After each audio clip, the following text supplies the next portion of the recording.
सर्वे भवन्तु सुखिनः की उद्घोष भारत की सनातन संस्कृति सदा से लोक मंगल की संस्कृति रही है।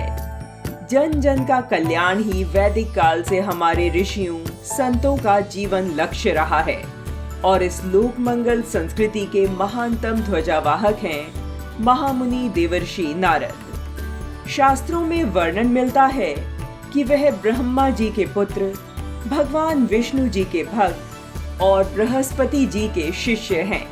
कदाचित ही सनातन धर्म का ऐसा कोई धर्म ग्रंथ हो जिसमें उनकी उपस्थिति लोक कल्याण के पद को गौरवान्वित न करती हो। महामुनि नारद का महिमा गान करते हुए स्वयं भगवान श्री कृष्ण श्रीमद् भगवद गीता के 10वें अध्याय के 26वें श्लोक में कहते हैं, देवर्षिणाम च नारदः, अर्थात देवर्षियों में मैं नारद हूँ। योगेश्वर श्री कृष्ण के श्रीमुख से निकले ये शब्द तीनों लोकों में महामुनि नारद की महत्ता स्थापित करते हैं। श्रीमद् भागवत महापुराण में उन्हें भगवान का मन कहा गया है।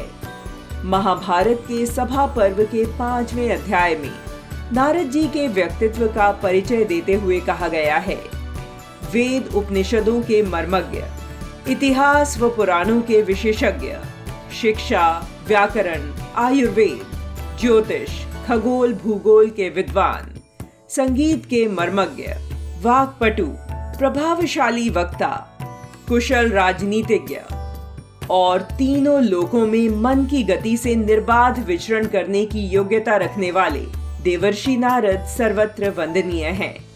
वे देव, दानव और मानव सबके विश्वास पात्र थे और सभी के मध्य सूचनाओं का आदान प्रदान बिना किसी स्वार्थ के लोकहित को ध्यान में रख कर किया करते थे। बहुजन हिताय बहुजन सुखाय उनका प्रमुख ध्येय है और लोकहित में सूचनाओं का संग्रह एवं आवश्यकतानुसार उनका संप्रेषण उनका मुख्य कार्य।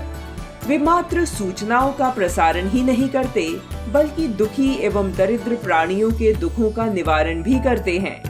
समुद्र मंथन में विष निकलने की सूचना हो या माता सती द्वारा यज्ञ कुंड में शरीर त्यागने की सूचना हो, वह सर्वप्रथम नारद जी ने ही दी थी। देवर्षि नारद संपूर्ण और आदर्श पत्रकारिता के संवाहक रहे हैं। वह मात्र सूचनाएं देने का कार्य ही नहीं बल्कि सार्थक संवाद का भी सृजन करते थे। जिन भावनाओं से लोक मंगल होता हो ऐसी ही भावनाओं को जग जाहिर किया करते थे। वह पत्रकारिता के सबसे बड़े धर्म सत्य का सदैव पालन करते थे। देवर्षि नारद के चरित्र का अगर बारीकी से अध्ययन किया जाए तो ज्ञात होता है कि उनका प्रत्येक संवाद लोक कल्याण के लिए था। प्रसारक होने के साथ साथ नारद पुराण, नारद स्मृति, नारदीय ज्योतिष आदि ग्रंथों के वे रचयिता थे। पत्रकार के रूप में काशी, प्रयाग, मथुरा, गया, बद्रिकाश्रम, केदारनाथ, रामेश्वरम सहित सभी तीर्थों की सीमा तथा महत्व का वर्णन नारद पुराण में है। उनसे जुड़े सभी प्रसंगों के अंत में शांति, सत्य और धर्म की स्थापना का जिक्र आता है। ध्रुव को भक्ति मार्ग का उपदेश देना हो या महर्षि वाल्मीकि को श्री रामायण जी लिखने की प्रेरणा, महर्षि व्यास से श्रीमद् भागवत की रचना भी नारद ने ही करवाई थी। वे स्वयं के सुख और आनंद के लिए सूचनाओं का आदान प्रदान नहीं करते थे बल्कि वे तो प्राणी मात्र के आनंद का ध्यान रखते थे। आज की पत्रकारिता और पत्रकार देवर्षि नारद से सीख सकते हैं कि अनेक विपरीत परिस्थितियां होने के बाद भी कैसे प्रभावी ढंग से लोक कल्याण की बात कही जाए। पत्रकारिता का एक धर्म है, वह है निष्पक्षता। देवर्षि नारद घटनाओं का सूक्ष्म विश्लेषण करते हैं, प्रत्येक घटनाओं को अलग अलग दृष्टिकोण से देखते हैं। इसके बाद निष्कर्ष निकालकर सत्य की स्थापना के लिए संवाद सृजन करते हैं।